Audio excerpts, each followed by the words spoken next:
that they had powered some of these with a gas engine. I've never seen it before.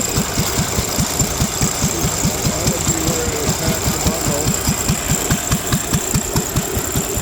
They don't have the apron canvas or the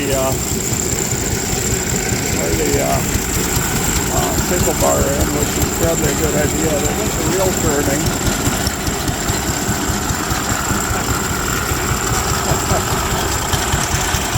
Oh yes, isn't that something?